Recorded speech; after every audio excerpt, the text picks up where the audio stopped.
programación con el profesor Dani Pérez, mi computador de Jesús Camacho y mi personal director. Bueno, ahora pasaremos a explicar el código utilizado para recrear el juego de la vida.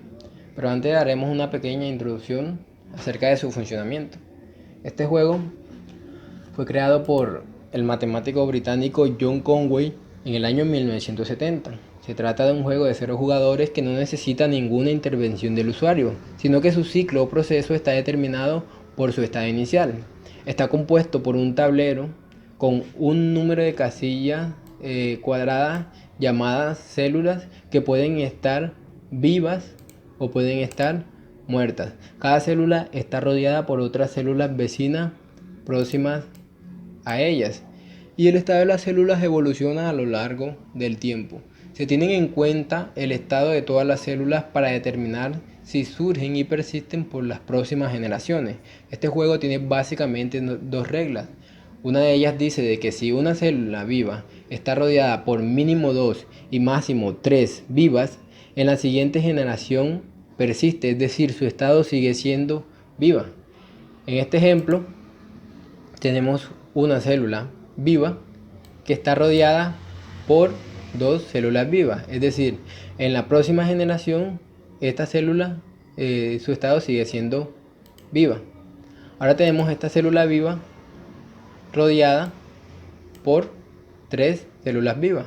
Entonces, es decir, como lo anterior, también en la próxima generación su estado seguirá siendo viva. Ahora, en el caso de que una célula viva esté rodeada por menos de dos células vivas, como lo es este caso, esta célula en la siguiente generación no estaría porque moriría por soledad, como en este caso. Ahora, si una célula está rodeada por más de tres, también muere, como lo es este caso. Esta célula está rodeada por cuatro células vivas. Entonces en la siguiente generación esta célula su estado pasaría a muerta. Ahora hay otra regla que dice de que si una célula muerta está rodeada por exactamente tres células vivas, en la siguiente generación su estado pasa a ser viva, como lo tenemos en el ejemplo de esta célula aquí. Esta célula está muerta, pero si observamos está rodeada por exactamente tres células vivas, así que su estado en la próxima generación va a ser viva. Así el juego analiza cada una de las células para determinar si en la próxima generación una célula va a estar viva o va a estar muerta. Bueno, ya después de haber dado una breve introducción, ahora sí pasaremos al código del juego. En este caso está escrito en R. Aquí podemos observar varias funciones, pero antes de pasar a explicarlas, vamos a observar el comportamiento que tiene el juego. Pasamos a ejecutar el código y vemos ahí que el juego está representando las células vivas por círculos y por así decirlo, un espacio vacío, las células muertas. Vemos cómo va cambiando de acuerdo a cómo va pasando el tiempo y las generaciones, y se observan que aumenta y disminuye el, el número de células vivas y muertas del tablero. Vemos que se va modificando. Hay unas que no, que son figuras muertas, como es el caso de esta, que sigue, que por las próximas generaciones sigue siendo la misma, y el resto sí van jugando de acuerdo al número de células que estén alrededor de cada una. Vemos cómo es el comportamiento de este juego y de cómo evoluciona a medida de que va avanzando en las generaciones. Bueno, ahora detenemos por un momento el juego y pasemos a observar cada parte del código que aquí está escrito. En primer lugar, o principalmente, este código está compuesto por tres funciones principales. La primera de ellas es StartGame. Esta función, por así decirlo, es la que tiene el control del juego. En ella se establecen el número de filas y el número de columnas que va a tener el tablero como tal, y también el tiempo en el que va a pasar de una generación a otra. Aquí creamos una variable llamada DATS, que es la que va a contener el estado de la matriz. Vemos aquí que con esta función SEMP podemos generar valores aleatorios para esa matriz, que en este caso están con valores false y true.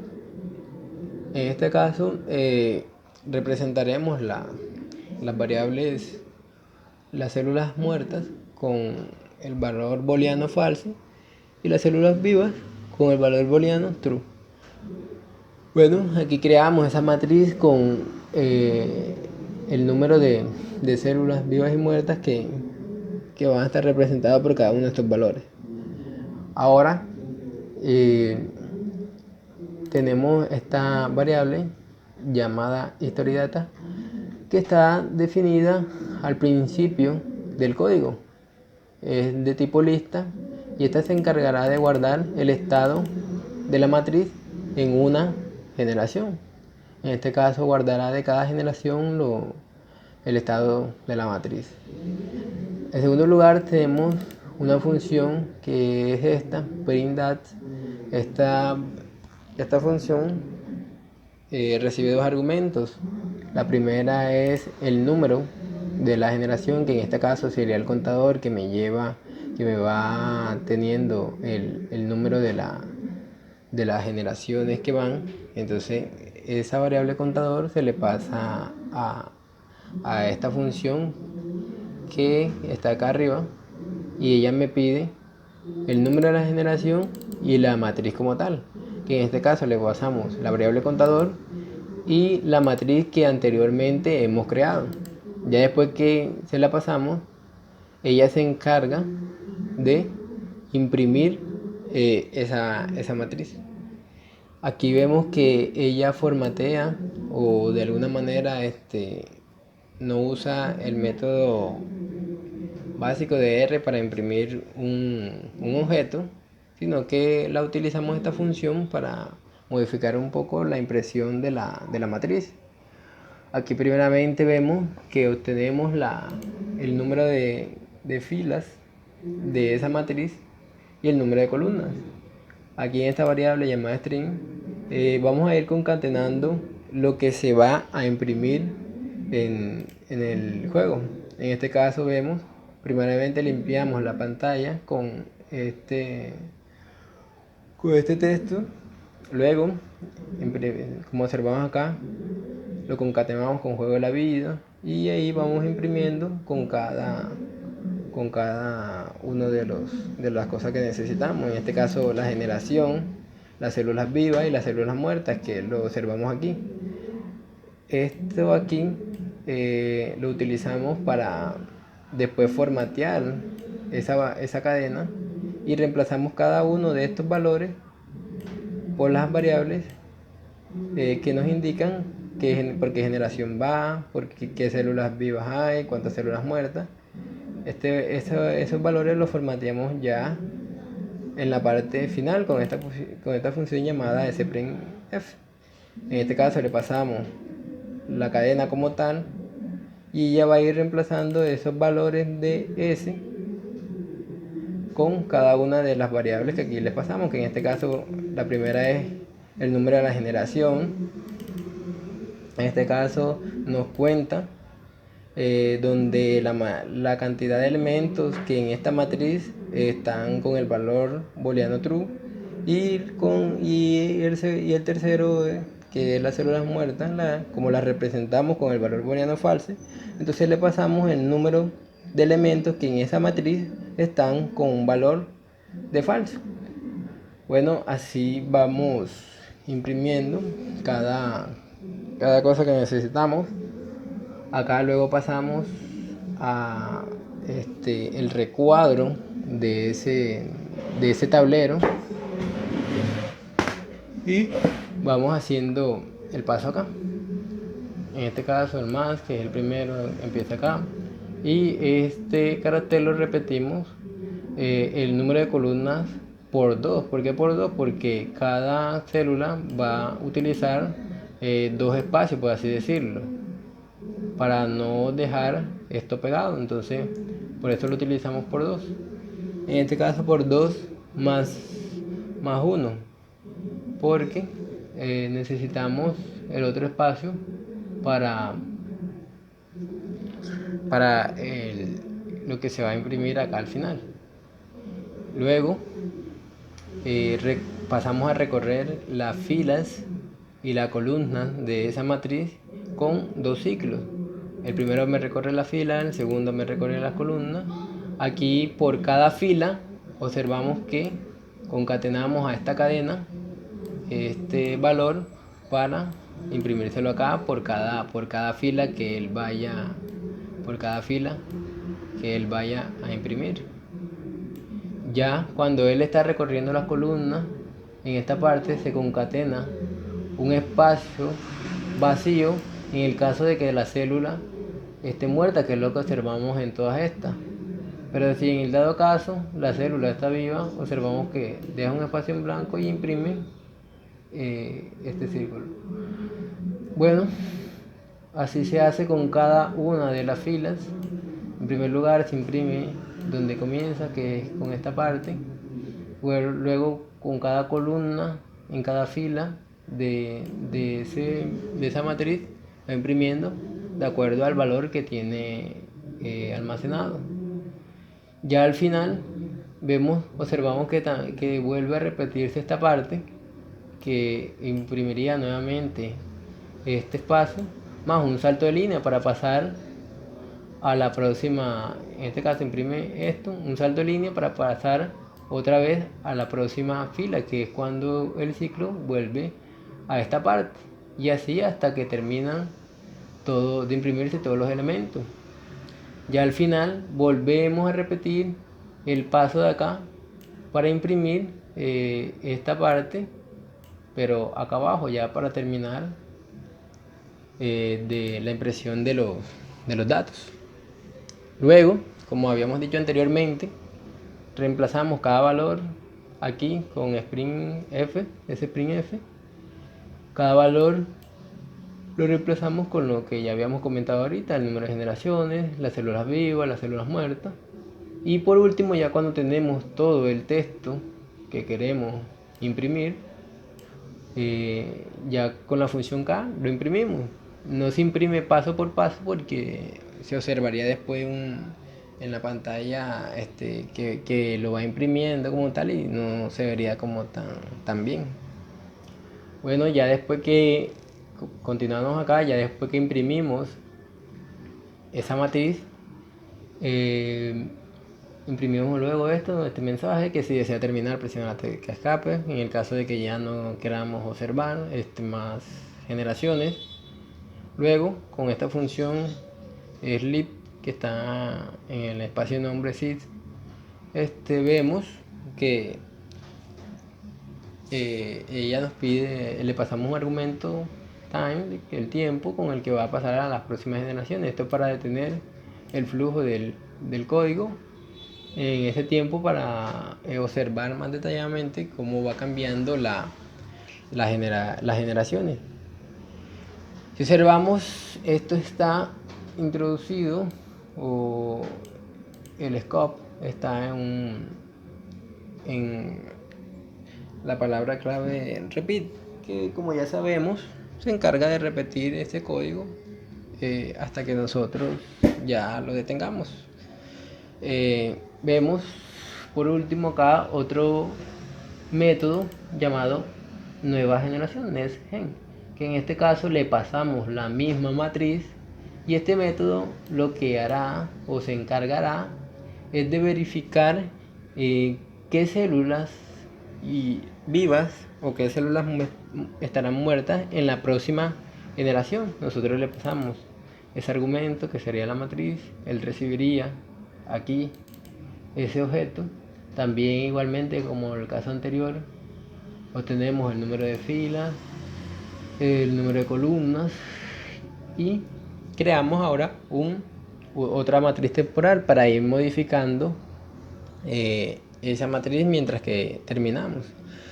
Luego observamos aquí otros ciclos para ir recorriendo esas filas, esas columnas, y aquí observamos que en esta variable estado vamos guardando el valor que tiene una célula en un punto como tal. Ahí verificamos qué estado tiene la célula en una determinada fila y columna. Vemos aquí que se guarda en esa variable. Luego, con otro ciclo interno más, nos encargaremos de verificar las células que están alrededor. En este caso se llamó X1 y Y1 porque recorreremos desde la posición menos 1 hasta la 1, desde la menos 1 hasta la 1 en X y en Y. Por ejemplo, en este caso, aquí observamos que supongamos vamos a analizar esta célula, que en este caso sería la posición CY, CX, y a esa célula la vamos a comprobar las células que la rodean, en este caso estas que están a su alrededor. Por eso utilizamos este ciclo X1, Y1, que en este caso empezaría en menos 1 hasta 1, tanto X como Y. ¿Por qué? Porque en este caso, si observamos, retrocedemos para analizar retrocedemos una columna y una fila. Es decir, en este caso sería X menos 1, Y menos 1. En este caso, en esta de aquí, sería X, la misma X, Y menos 1. En este caso sería X más 1, Y menos 1. Y así con cada una de las que están alrededor. Aquí sería X menos 1, Y. Esta sería X menos 1, Y más 1. Y así vamos analizando cada uno de estos valores para determinar si lo que está alrededor, las células están vivas o están muertas. Y en dado caso lo vamos sumando a esta variable llamada count, que se encargará de verificar si en estas células están vivas o están muertas para sumarlo respectivamente. Aquí observamos estas reglas que fueron las que ya establecíamos en un principio. Verificamos que si la célula está muerta y tiene exactamente 3 células vivas, entonces ella en la próxima generación estaría viva. O también si la célula está viva y la variable count se encuentra entre 2 y 3, es decir, que si hay entre 2 y 3 células vivas, el resultado de esta operación me va a devolver un valor booleano, true o falso. Si observamos, vemos que está dentro de que utilizamos el operador o, el operador y, para determinar si esas condiciones se cumplen. En el dado caso de que si la célula en esa posición está muerta y la variable contador es igual a 3, o la célula está viva y contador está entre 2 y 3. En ese caso, si se cumple esa condición, devolvería true. Y en este caso, en esta variable temporal, en esa matriz temporal se almacenaría true o false, dependiendo de si la condición se cumple o no.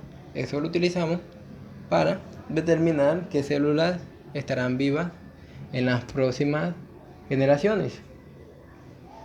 Bueno, ya después de esto devolvemos o retornamos a la matriz temporal, que en este caso regresaría aquí, y se la asignamos a la matriz original para no tener inconveniente con las células. Ya después vamos aumentando el número de las generaciones con esta variable, y nuevamente volvemos a almacenarla, la volvemos a imprimir, y así hasta que nosotros deseemos terminar. Bueno, ya esa fue la explicación. Aquí podemos observar el funcionamiento de también podemos indicarle si nosotros queremos unas columnas diferentes. En este caso, una columna y filas diferentes. En este caso, por ejemplo, vamos a decirle que yo quiero 20 filas, pero quiero 40 columnas y quiero que vaya pasando de generación en generación medio segundo, entre generación y generación. Ejecutamos el juego y observaremos cómo se comportará. Ahí vemos, ya que avanza más rápido que lo anterior. Vemos que cómo va cambiando a lo largo del tiempo, de las generaciones, y observaremos hasta que llegue a la generación 50. Ya de ahí utilizaremos o lo haremos de otra manera.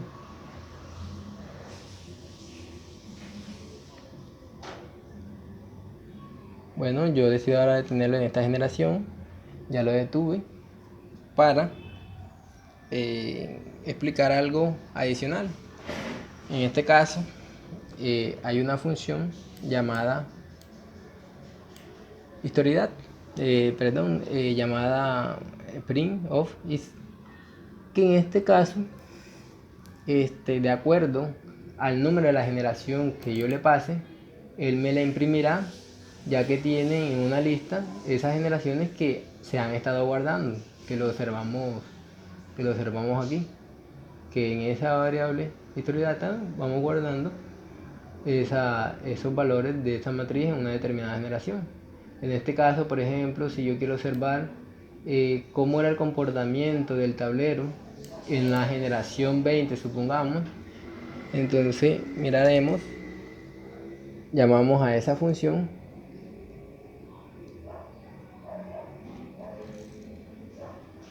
supongamos en la generación 20 para ver, y vemos que este era el comportamiento del tablero o del juego en esa generación. Así podemos hacer la prueba como por ejemplo cómo empezó el juego. Así empezó, cómo iba en la 10ª generación, y vemos que es útil para ver y observar más detalladamente el comportamiento de Bueno, ya por esta parte hemos terminado de explicar el funcionamiento. Espero que les agrade, que hayan podido entender.